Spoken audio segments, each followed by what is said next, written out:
don't know if y'all can hear me yet. Hopefully you can.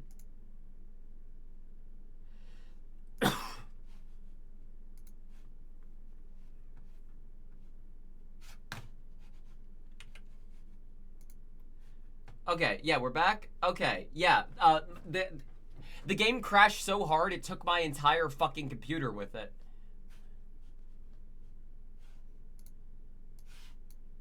Okay. Yeah, it took, the game crash took my whole goddamn computer with it. Very interesting. So, I'm a little worried. If this crashes one more time, we're not playing this anymore on stream, I guess. Yeah, no, if it crashes again, then we're just doing something else. Yeah, as Sanji disrespected women so hard the game crashed. Well, don't play pre-time skip Sanji. Evidently. It wasn't that it blue screened. It was, I could still hear the game sound stuttering, and my whole computer was frozen, nothing was operable, and then everything just shut down, and then I turned it back on and it was fine. Hey, Sheri. I am Sheri. I'm getting us the fuck out of the Grand Line. We're going to the New World. Okay, New World. Strong people of the New World.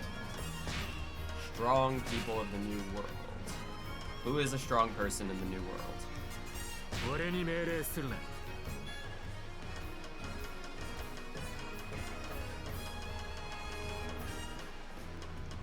Nah, that's funny. Where the fuck? It's near the end of the list. There it is. Okay. Alright, so sorry about that, y'all. Okay, so what you said, default selections weren't a thing I used actively. To do. In CSGO, a buy menu, you could have 6 to 7 weapons in a class, right? In CS2, you need you just select 4 out of 5 of those 6 out of 7 in the inventory, and the only one selected will be buyable during... Why? That is bizarre. That's the whole game! That's... The whole point of the game is trying to decide how to spend your money within the game and, like, mixing things up if something isn't working. Like, that's part of what I enjoy about Counter-Strike. I usually played off in Counter-Strike, but I could have a day where, like, damn, I'm just not landing my shots. I'm just gonna pick up a Galil or a P90 and just fucking go for it. Because, like, I still have good game sense, but I'm just not landing my shots. I'm gonna do something else. That's part of the fun of it.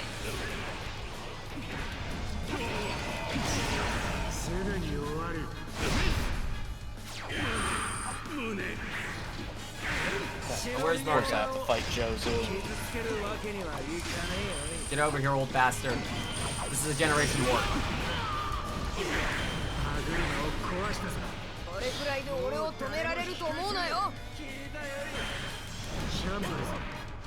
I'm coming to you. So that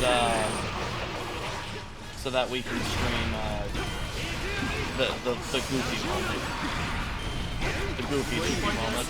Oh yeah, you're playing Funny Luffy. Yeah, I don't have that DLC, so I can't. Yeah. Oh, I can hear you coming. I am here. Where are you at?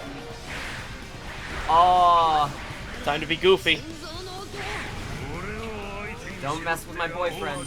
He's asexual and uninterested in anything I would want. I'm referring to Luffy, not Austin. Yeah. Be the cartoon that you want to see in the world. Yeah, like everything I've seen about Counter-Strike 2 makes me less interested in it.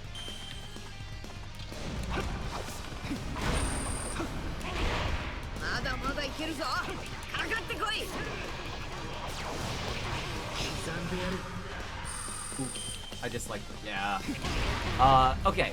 So now that I'm here again, I have a chance to talk about the thing I want to talk about. What do you want to talk about? The fucking Trevor project. The Trevor goddamn project. The Trevor fucking project. Holy shit. The project fuck Trevor. Is anyone in chat immediately confused and doesn't know what's going on? Because if so, then I have a story to tell you. It's a lot. It's a lot of a story. And you thought One Piece was long. I've been moonlighting as something of a journalist. As a journalist. What the hell is the Trevor Project? Right. Okay. So, the It's Trevor the project Fuck Trevor. Yes, thank you, Monsterman. I know of Trevor Project.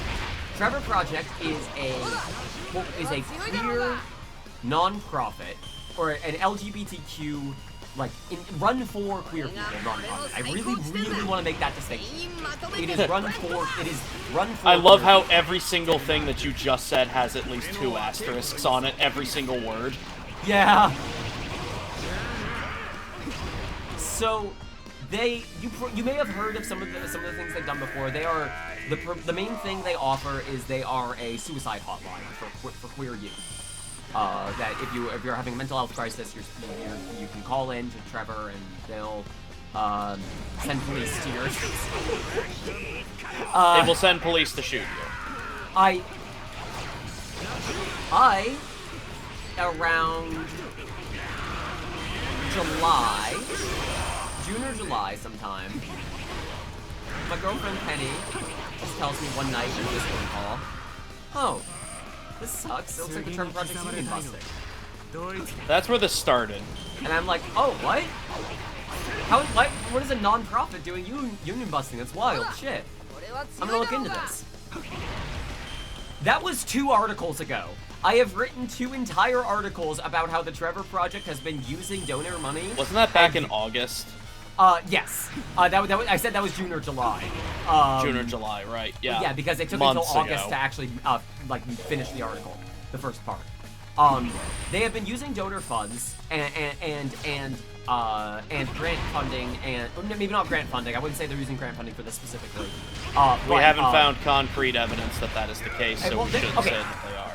They are using private grant funding, like PWC funding, yes, to develop AI simulacrums of suicidal children to train counselors who don't otherwise have enough training in order to help more suicidal children, who they are also using said AI to redirect their incoming texts and calls from to try and prioritize and ask the AI to prioritize which of these children is suffering more, so which one should we help first. This is the bare minimum of the insane bullshit Trevor is on.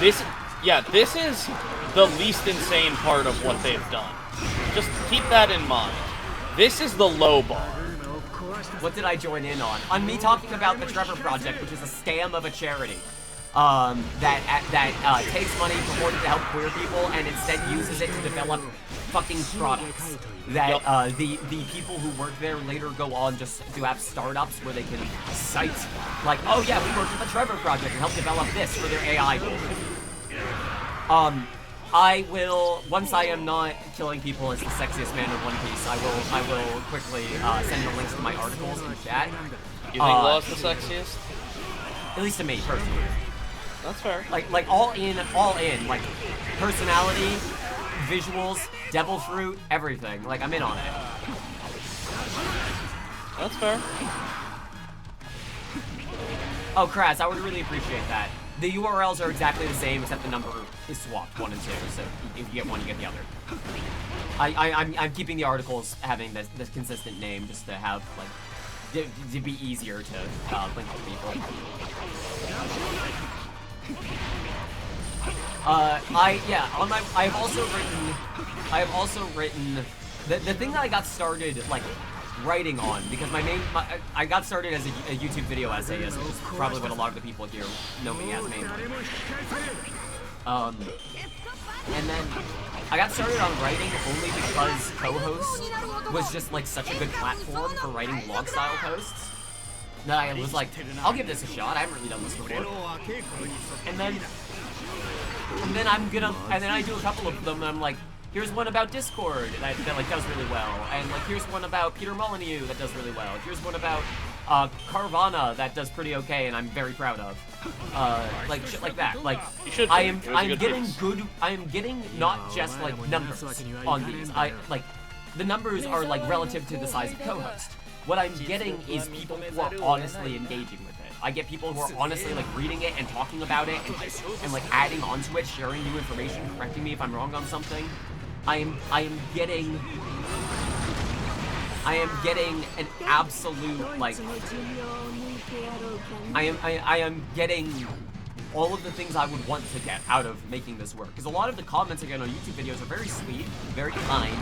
A lot of times people will just be like, hey, cool that you made a video, and like not talk about the video itself. And I'm happy that people are glad that I'm still kicking, but like, yeah. I appreciate... And most often they're probably talking about it with other people that they're watching these things with. Yeah.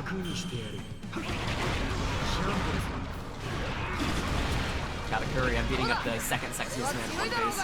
Yeah, he's my number one. By a wide margin. By a wide margin and wide lengths. Oh my god, yeah. But yeah, if I were to list all of the things that Trevor is guilty of here, like out loud, I would just be narrating my article to you. Which I probably will at some point go through and record audio versions of these articles just to for people who want to listen to it. Like, I still think that'll be a better experience than screen readers. I did my best to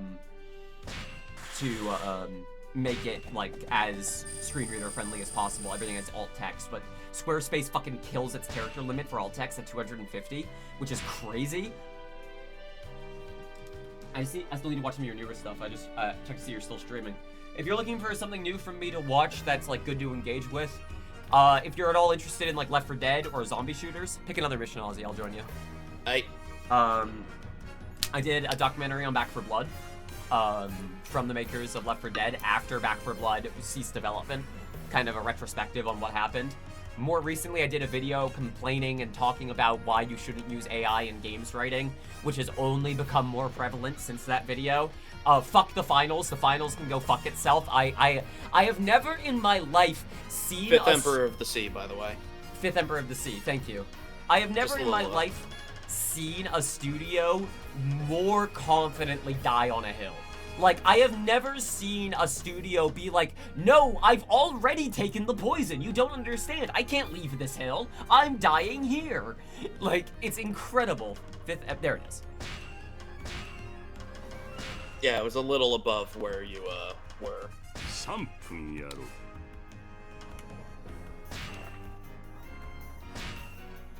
I cannot believe that we both independently chose to play transmask characters. Yes, we did it! I saw that happen. I haven't seen the details. Because the fucking gaming journalism is so poorly funded that they can only ever report on shit as like an update in a game that gives them a press release that they can just cite and redirect to. So like, the way I saw this reported was that I forget the name of the game, but there is a game that had a character that was the completionist in it, an indie game that has removed him entirely, and that was the headline I saw. Yeah. Can I just say they're like manufacturing these YouTubers in a lab somewhere. Oh, you don't know about the completionist? I've never heard of this motherfucker. Okay, at all. You probably had actually seen or heard of some of his shit from the other people he associated with, because he was part of the Normal Boots crew. So, and I think still is. So that would be Peanut Butter Gamer, JonTron, Satchel Drakes. I never engaged with any of them. I didn't mean to say that you engaged with them so much as you were probably aware of people who worked with these people, who collaborated with these people. Because I have heard the name Peanut Butter Gamer like twice, and that is aside from JonTron, who like all I know about him is that he's the most. Was it how he out-racist Destiny, which is truly a feat. Yeah, that's about all that I knew. I saw one JonTron video and I thought he was critically unfunny, and then I saw him in the Game Grumps and I thought he was like the worst part of that shit show. Yeah, I just never engaged with them, man. So no, I have no idea who this person is. I just saw, oh my god, the completionist has been removed. I'm like, who the fuck is this? Why is this a name? So, is this like a person? Gerard Stick. Oh, hi Sanji. Oh, I'm gonna do this. Gerard Stick was like, as the name would imply, I'm going to 100% games. Like, I'm going to 100% games and kind of talk about it. And like, come at games from the perspective of, like, what 100% of these games is like. So, like, very much aware from the outset that, like, certain games are better for this than others, which is part of what I respected about him back in the day, was, like, you have a very specific angle you're approaching at this from, and you choose games that are good for that on purpose, and you don't claim that games... Yeah, you don't claim that games that aren't conducive to this kind of play style are bad games because they don't let you do this. You choose to play games that work for this. That makes sense. Pro Jared is also one that I know the name of, but I again never saw any of their content under any circumstances. If I had to cite the most personally directly influential YouTubers to my specific style, it would be 3 Clicks Phillips and War Owl, because I was really into Counter-Strike Go stuff back in the day. And like, if you watch 3 Clicks Phillips stuff at the time, you could have watched my videos and been like, oh yeah, you were doing that in freestyle. Like, it's very clear. I talk about it a lot at the time too. Like, it's good to share these places you're inspired from. It's probably gonna make a whole fucking video about this later. Speaking of inspirations. Oh yeah, I'm very inspired these days by H-Bomber Guy. But I also took a lot of inspiration from Satchel Drakes. Satchel Like a Bag Drakes. I don't know what he's up to these days. I think he did music. I think he does a lot of music stuff now, so good for him. I don't know if he ever ended up doing anything shit, but like so much normal boots shit. So much of normal boots through ended up being shitters that wouldn't be surprised. But like, he had a video that was like, why Limbo is a modern version of Yoshi's Island. That was like the most, what the fuck are you talking about? And then afterwards, I'm like, I completely understand what you say, and I have a new perspective on video games. It was specifically a video talking about how there are certain art styles that can be captured irregardless of medium. That, like, you can get the crayon art style on the SNES and make it timeless and make it just an aesthetic that is based on a concept that doesn't have a distinct look other than the concept of crayon drawings. Hang on, we need to address what Drago just said. I watched the new H-Bomber Guy video the other night. One of my close friends is James's cousin. Okay, 2 things. 1, nobody bothered Drago or anyone about this, obviously. I know we're all chill, but I don't want to treat this like, holy shit, let's go harass this person. No, 2, obviously not. However, this is so funny because this is like the 5th time that I have seen somebody come out of the woodworks just to be like, oh hey, yeah, I know James. He's kind of a shithead. Or, my favorite, I matched with James a few times on Grindr and he's a flake. Which is still the funniest accusation I've seen leveled at him, is he's just a flake.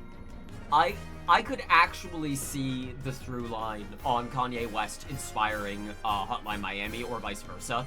Like, there is a certain aesthetic of style of like wealth and power fantasy that exists there for both, that Hotline Miami was critiquing, and I think Kanye West just was and he continues to be. Which one?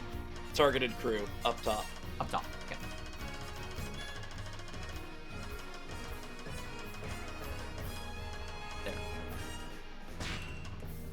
Wait, yeah, Targeted Crew. Oh, okay, so we're helping out the Straw Hats. Yep. I'm playing as my favorite Straw Hat helper. What do I want to be to assist the Straw Hats here? It's really irritating to me that Jinbei is not put in the Straw Hats category. This was before he, like, showed up again in Wano and officially joined the Straw Hats. Yeah, but they've updated the menu to include him, but so, like, they know. They should just move him up.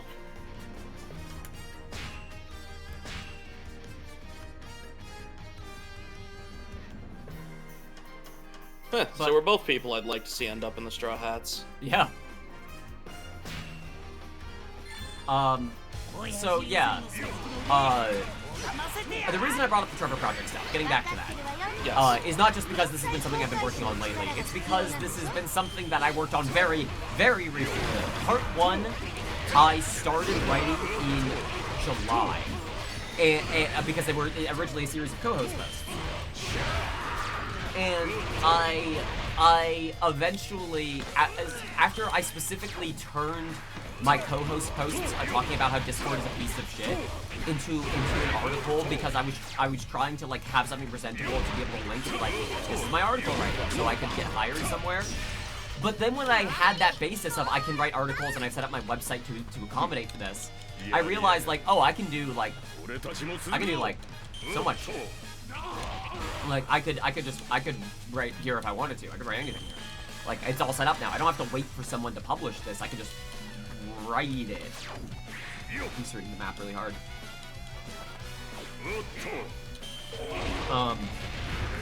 But part 1, I was like, once I got into like putting it all together, it was basically days and days and days non-stop of just like writing and like hashing this, like, all this information into a well-written, well-sourced article.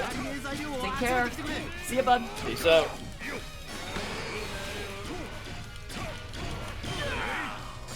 Sorry, I saw Parasparrow and I just had to go silent until he was dead. That's fair. I am Carrot after all. But, never gonna forgive Toei for that one. After I wrote part 1, I was already planning to do this. It was part of why I was rushing so much to get part 1 out. I went on vacation to go visit my folks. I do know. And then I came back and like was kind of off the beat for a while, because a day after I published the full article on the website, another journalist, Joel Leto, they them. Came out of the woodwork on the Washington Blade and was like, yo, I've been investigating the Treasure Project for 4 months, and here's the culmination of my investigation, and uncovered so much shit that I had alluded to or suspected or outright accused Treasure of, and was proven completely right on. I was 100% right on. Like, the next day, a bunch of this shit, I'm like... Straight up the next day. It really does seem like they were operating as if they thought they were going to be the only provider, and then the next day, hey, here's an article citing exactly, they absolutely thought they were going to be the only provider. And like, as a, I probably would have been the end of it, because I would have been like, oh, thank God a real journalist is on the story. I'm gonna hand them what I have, and then be done with it. And then everything that happened in part 2 happened. Never in my life have I felt more like H. Bogger Guy accidentally finding James Somerton or stumbling across Tommy Talarico. Like, never in my life have I felt a more, like, this will be a quick little thing I'll write up about how, hey, the Trevor Project is really going down a dark road here by, like, treating their employees this way. And then come across, like, oh, they're developing a product line of suicidal children robots. Holy shit. And then when they're accused of it, they do what they have done. I don't even want to spoil it for you. Please do enjoy it. It's in part 2 of the article. You won't enjoy it. I try to make it very enjoyable to read, mind you. I think it's a very entertaining read. It's a good read. However, it's not an enjoyable topic.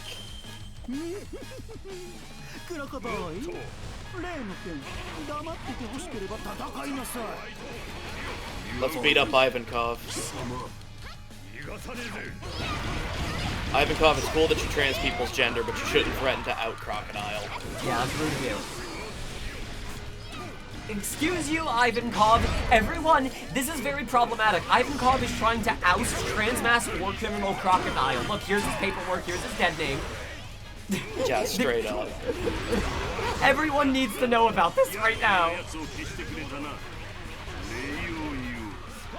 I do think activism through posting is bad, and that's why I try to turn my posting activism into real activism that I post about, instead of, like, the posting being the thing.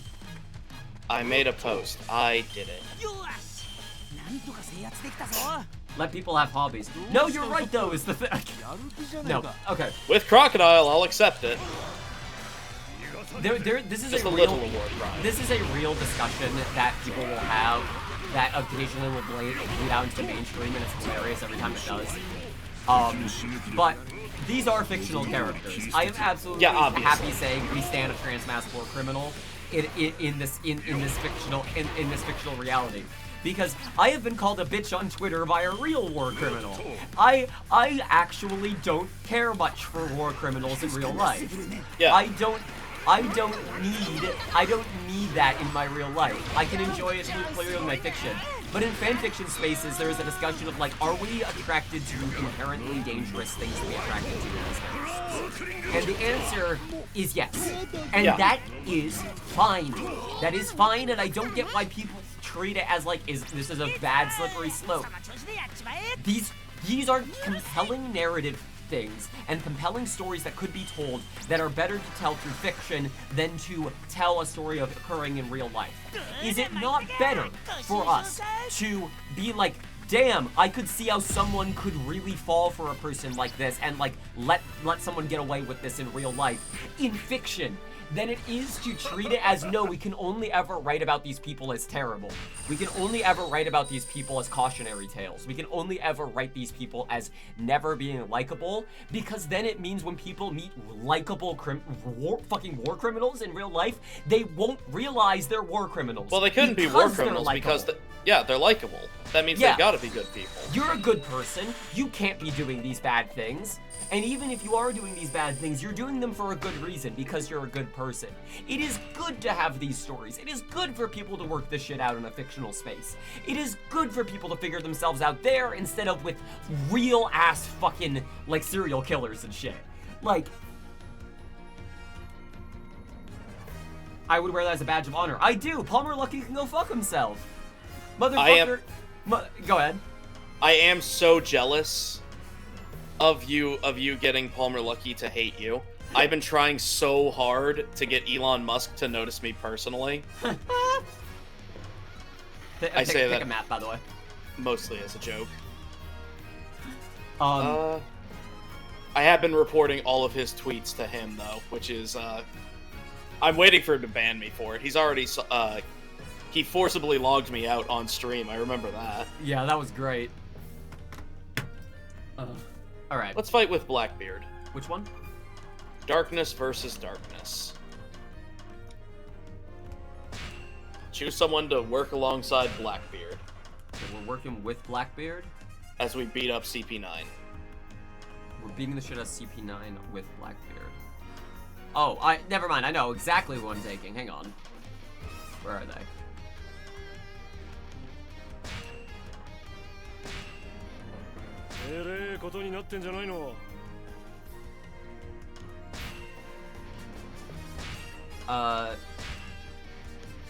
I haven't chosen somebody yet.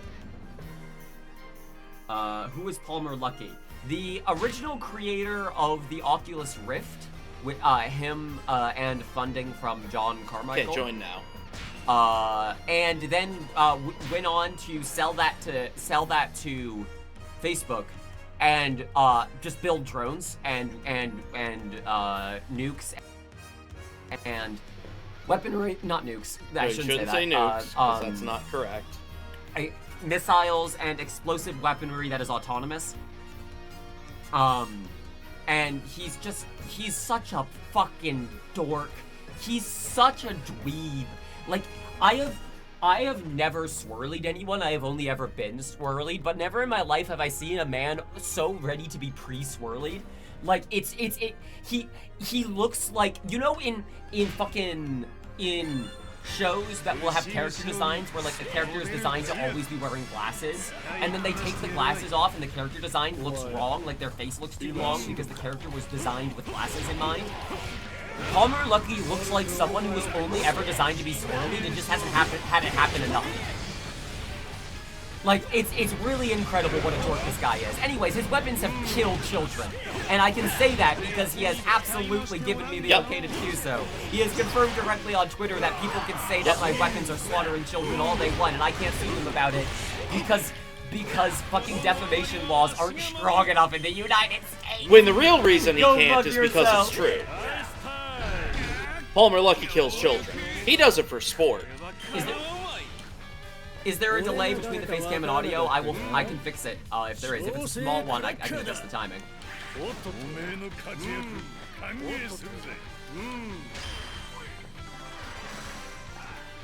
I will also accept Palmer Luckey hating me as a person because I'm dating you. Okay. You seem to be a far bit quieter in the game. Is something fucking happening to my microphone? I don't know. It sounds alright to me. Okay.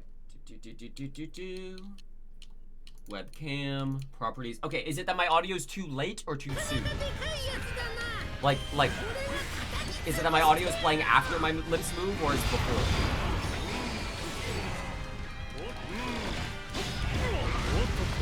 Too late. Okay, I'll add a delay. I need to not die first, though.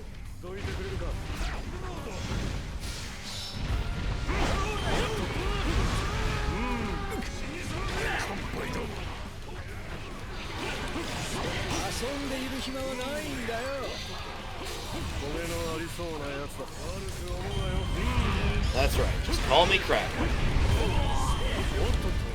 I can't get over the fact that that's his fucking name. I mean, what's his name? His name is Commander Cracker. Alright. Audio. Webcam. Properties. No. God. Here's the fucking problem is that OBS changed the fucking position of the UI. So I don't know where anything is now. I don't know how to get to where it used to be. Okay, there it is. Jabada's coming your way.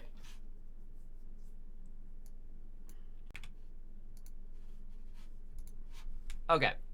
Is the delay better or worse now? I'm fighting Jabra. Yep, I'm on. The delay's worse now. I gotta go the other direction. I just don't have time to think about this critically. Seems fine now. So I'm wondering if this is actually, rather than something broke, if this is something got fixed. Because I updated my webcam drivers for the first time in like a couple of years, to be honest. A little while back because I was just having an issue with lighting. And I had for a long time a 100 millisecond delay on the audio because the webcam had such a delay on it. And it seems like it's actually synced fine now because I just deleted that delay and it's okay now. So it seems at some point the issue I was having got fixed. And like my placeholder resolution for it. Sorry, I'm taking my long ass time, but from what I read so far, it gives me context. Right, this is despicable. It only gets worse.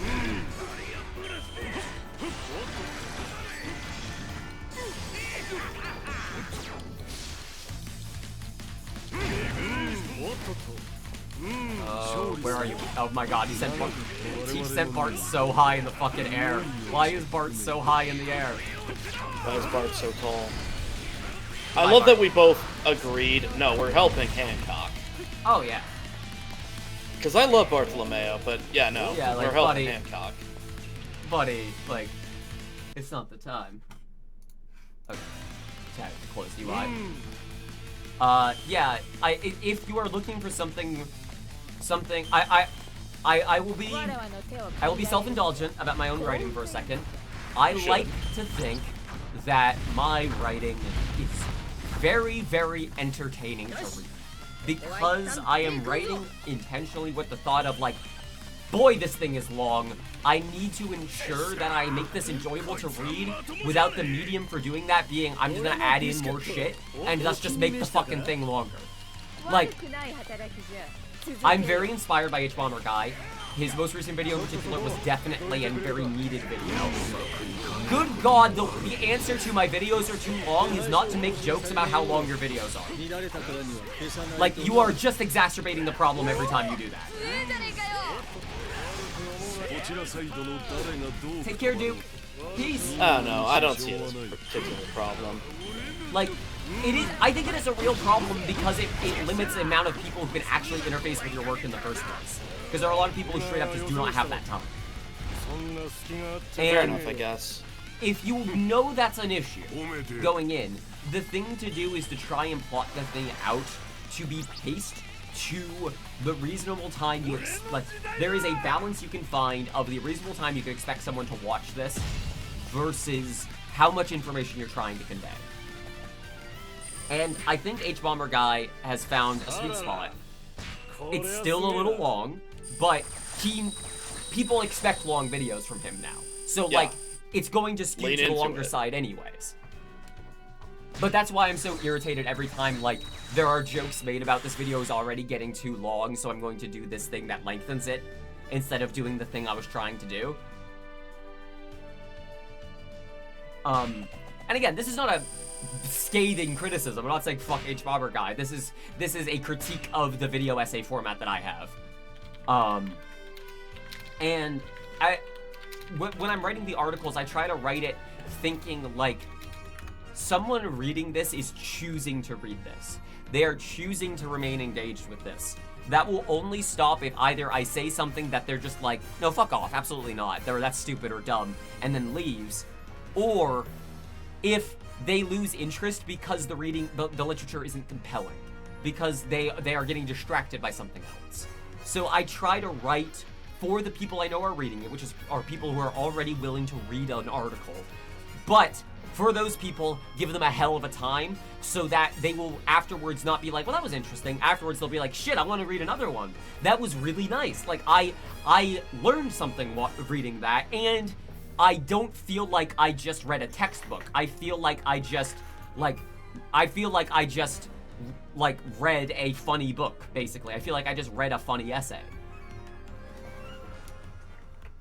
Let's do another one. Government-affiliated pirates. I've already got it set up. Government-affiliated pirates. I think it's a little It's like right down. above you. Oh. Well, it's right above where you were. There it is. Government-affiliated pirates. Are you gonna be a dinosaur? I'm gonna be a dinosaur. It's the perfect time to be a dinosaur. You know what? It's been years since that was dropped. Yeah, fucking Drake is a goddamn Marine, posing as a pirate. How can I not? And everyone knows. I really do enjoy how much conspiracy there was. Like, oh shit, Shanks is a traitor. For a while there. Yeah. Like, I also thought he might be a rat. It's legit. Like, it was actually like people were fucking onto something there. It's just they were onto the wrong thing. Yeah. We thought that he was going to be a rat. Turns out, no, he just went to he literally busted into the head of the world government to gas up his boy Buggy and make him an emperor. So fucking funny. Y'all, I gotta talk about a certain pirate. His name is Buggy DeCloud. Hear me out. Everyone's thinking, oh shit, he's giving up details on Luffy, and nah, he just went there to fucking gas up Buggy. It's so fucking funny. Nah, Buggy's the realest man you'll ever meet. He's the biggest threat on the seas. This guy's a demon. And then lo and behold, post Wano, there he is, Emperor of the Sea, Buggy DeClown.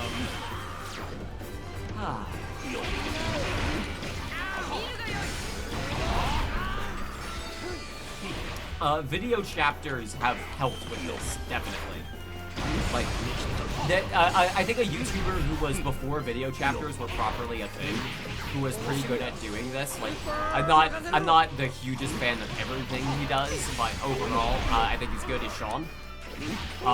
Yeah. Like, his videos that are like fucking 2-3 hours long, he would be like, hey, I put time codes in the description for the segments we're talking about. So if you're like, damn, this is long and I need a break, these are good places to take a break where you can jump back in and like I'll kind of give us a quick reminder of everything we've been doing.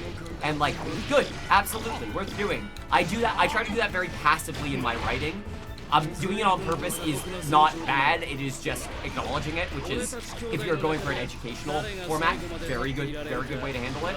Like, there's a reason why like educational movies and videos and PSAs and all that have like a so let's review what we've learned section. It's legitimately good for like people who picked up on like 95% of it but zoned out for a little bit and are really missing on one detail that would make all of this make sense to them, but you just haven't mentioned it again because they missed it earlier.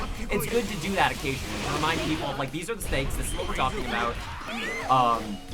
And I try to do that passively in my writing. Because if go ahead. The person Sheri was talking about is Sean Drago. S-H-A-U-N. Yeah. But yeah, see, exactly, that's the exact thing. You missed who I mentioned, and I didn't think it was relevant to mention it again because I said at the top. But sometimes someone will miss that, so it is good to occasionally bring back in what you're talking about. The same thing happens in sentence structure in general. Like, you are inherently trying to, like, when you refer to someone as they or who or anything like that, you are relying on the reader to be able to infer who you're talking about from context in the sentence. So it is worth remembering that that is true of literature at scale. Like a whole article, someone might pick up on something early on that they forget about halfway through, but they remember everything else. That guy, Drago.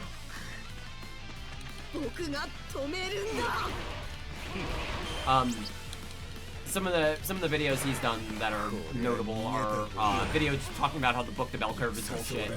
A video diving into like the specific U.S. decision and lead up to the bombing of Japan, and like a couple of other really, as in like we were bombing them before the event bombings. At that point it is bombing as in the plurality of the action of continuing to bomb them. Fair enough.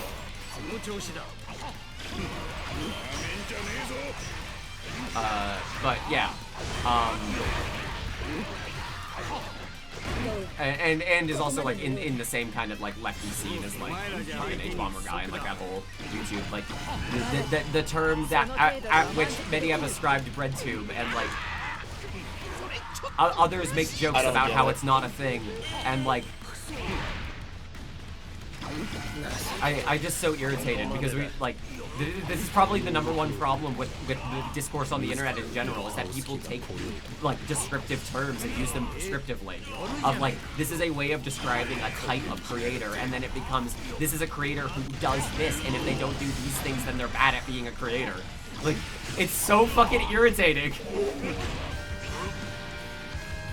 Yeah, there's only one type of creator. Come on now. I mean, I was mentioning that earlier, but it's true. It's a folly of like assuming that only evil people can do evil things because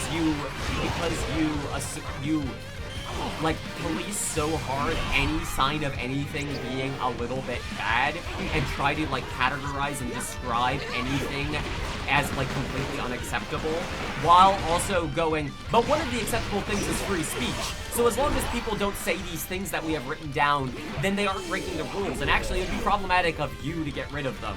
Like, it's completely ineffective moderation that just allows for extremists to come out of the woodwork. Because people will figure out the best way to imply what they're trying to say without saying it and getting banned. And to constantly create this environment where the only time evil will ever occur is when it's immediately policed, or then defining it afterwards as it was unsavory but not evil, like, allows for people to get used to the idea of, like, quote-unquote nice people can do terrible things, and it doesn't make sense because I thought they were nice, they betrayed me. Like, no, you just ignored... You just didn't know them. You insulated yourself from every possible warning sign you could have had, and then complained when this obvious, the writing on the wall obviously came to fruition. And when people are like, oh, RedTube, I get that, lefty YouTubers who are talking about this very specific kind of discourse and this specific style and aesthetic and vibe, now anyone who's doing that is this, and anyone who is not doing it but is talking about these same things is doing it wrong. What are we doing here? What are any of us talking about? Also, can I just say I never understood the BreadTube, the BreadTube name. I don't get it. I don't get where it came from. Oh man. Internet historian is. Don't tell me. Internet. Well, I personally don't know either, nor really care. But it's funnier if I don't know. I was also laughing. Internet historian is like hardcore right-wing nut job. Yeah, like he is someone who uses the aesthetic, but also that's crucial. That's the other half of this is, if you define the aesthetic trappings of this kind of discussion and this kind of creator as being what that kind of media is, it allows literally anyone to adopt this aesthetic and then just spew bullshit, and it will be given deference because it is shared as the same kind of discussion.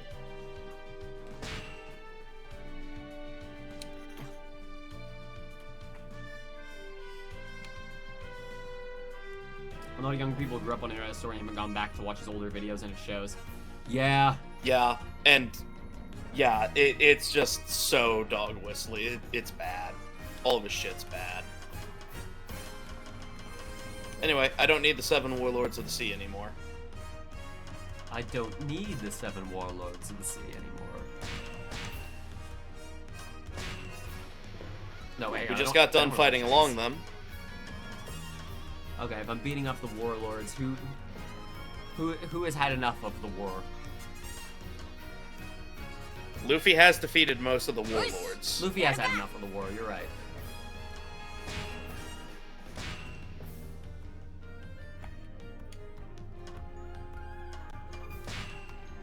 The captain of one crew and the first mate of another. Dragon Cauldron. I finally got it. Because I had to beat the main story in order to get it. Yeah. There we go, Luffy's maxed out now. Excellent. Let me equip that, actually. Got Snake Man, Thor Axe. What is... Dragon... Where is it? Kraz. Kraz has asked how we have been Okay, outside of the specific. realm of the internet. How have I been? How have you been? How do you want to describe how you've been? Mental hell? Figuring it out. Okay, I'm gonna lead into this by saying, if I'm going to talk about this, I don't want this to be a like four-mouthing thing of like I'm just so broken and like, oh, if only someone blah blah blah. Like, just know that, to be honest, it's just mostly been everything is so fucking expensive and I can't afford anything. Like I'm off my meds. I have been like trying to just figure out bills. So a lot of offline has been like not really doing much because I can't afford to do much. Like, a lot of what I do right now is free stuff on the internet or hanging out with friends and, like IRL stuff.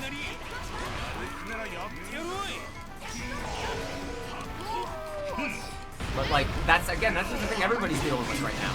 Yeah, like, that's the world at large. Like, every fucking article you'll read about, like, the economy is doing great, so why are people acting like it? Like there are no jobs. And, like, again, the end problem here is, crucially, it doesn't matter how good the economy is doing if all the people in the country are doing so bad that they just eventually are barred from participating. Like, wow, cool, you did it. The economy is so good. There is so much money going up and down and all around.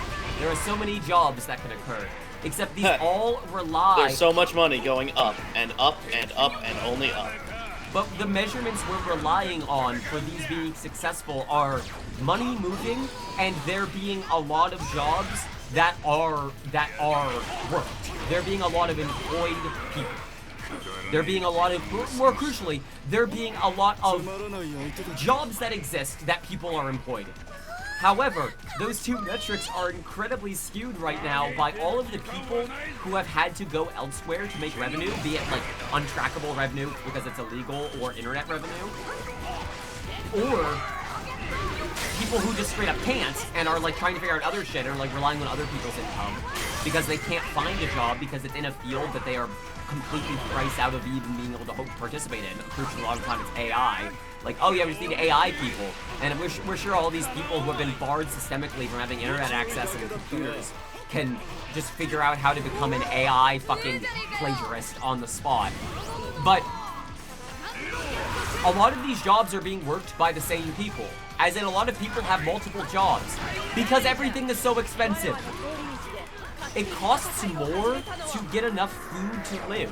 Rent costs more.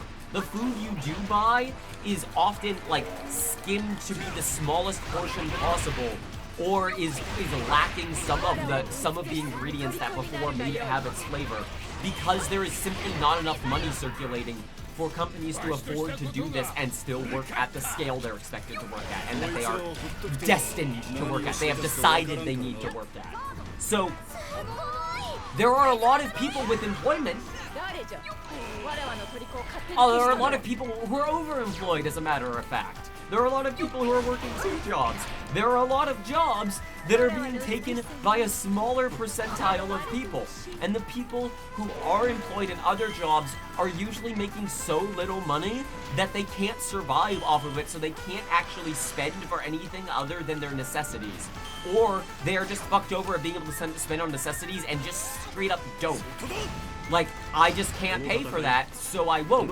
I won't pay for the medication. I won't get food.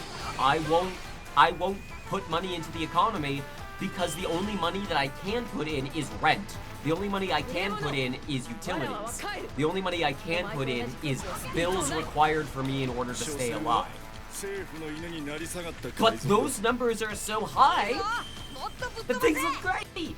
There's lots of jobs, lots of money moving around. So things are fine. Why is everyone complaining? Because the actual quality of life has flatlined. Apologies for going on such a long rant, but every fucking time I see people talk about, like, why are people so broke right now? Or, like, why are people spending as if there's a recession? Even though, look at the numbers, they're doing fine. People are behaving like there's a recession because for the quality of life all of us have been promised, there is one. In order to attain that quality of life, you have to have more money than the median. You have to have more money than the average person within the United States would have right now in order to enjoy a base level quality of life. Which means you either are working more or you are not attaining that quality of life. If you're working more, I'd say you're also not getting that quality of life. Because you're spending so much more of your time fucking working. If I see one more headline from the New York Times talking about the bad vibes around a good economy, I am going to invest in a baseball bat. The bad vibes. Who are the people having those vibes? The humans. The people who this all is for. The economy. Well, only the poors. We don't care about that. Or the New York Times. Like, it's not even the poors. It's the average person. Like, everyone. Yeah, the poors. I think that is a bit of a cultural disconnect of, like, anyone who is doing well enough assumes that people below them are just, like, only doing a little bit worse. So if you're someone who is just getting by, like if you are middle class right now, you are aware how much worse things can get. And then you are pushed to a point where it actually costs me a lot more money to have the same quality of life I had before, so I either have to make more money, spend less money, and be willing to have a worse quality of life, or if I try to keep going as I am, I'll run out of money sooner. Like, it is unsustainable. Yeah, I haven't been able to build a savings in fucking like 7 years. When I first moved to this apartment, I had a savings account that I was trying to build up. That disappeared. Because I'm living paycheck to paycheck. And I have never not been living paycheck to paycheck.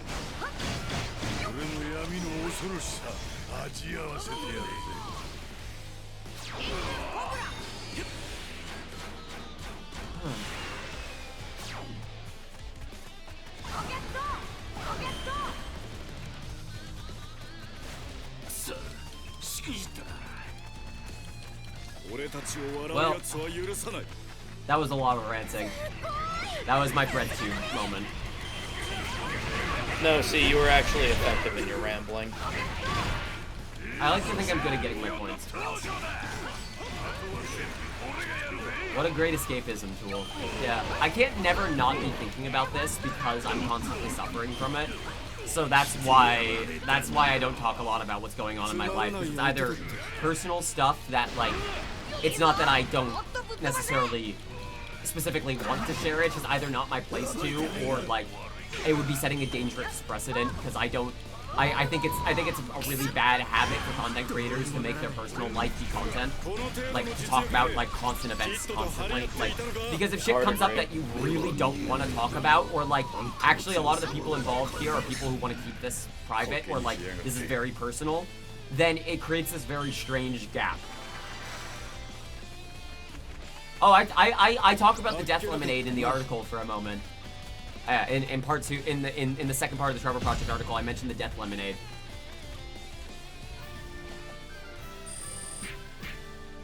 The way I got to find you on YouTube was your videos on the Overkill's The Walking Dead. I'm okay with you ranting on it. That's fair. I would do a lot of that thing differently now. I got donations, a lot of donations when I finished the Trevor Project article, and it was candid on co-host, like, this is what I've been working on, but I have no money and I have nothing to show for it. I don't make money off of this. I'm gonna go ahead and call it now. I think I'm, it's been about an hour and a half, but I think I'm starting to run out of steam. Fair enough.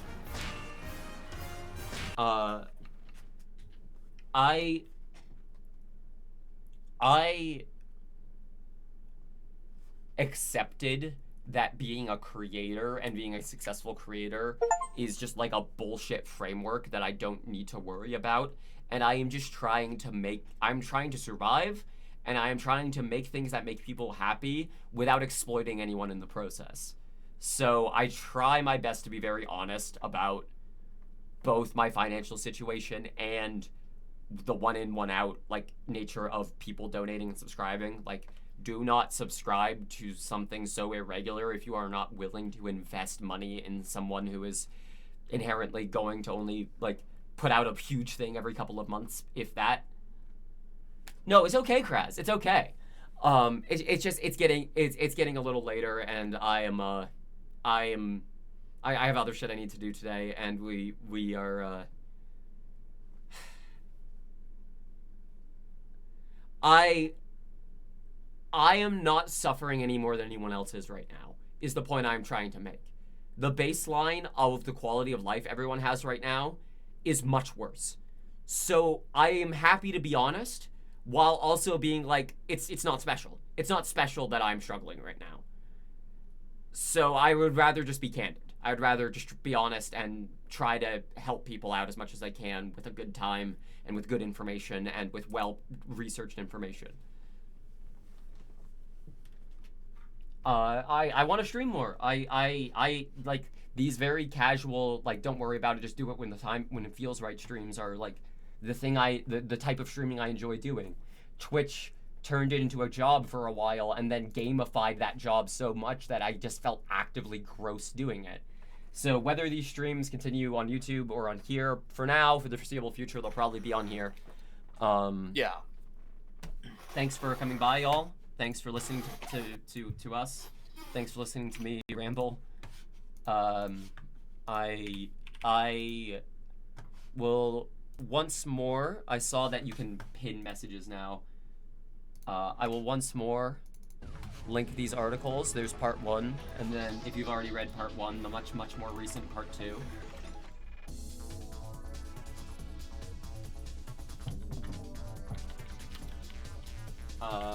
You can read those for yourself if you enjoyed listening to me ramble about the state of the world right now.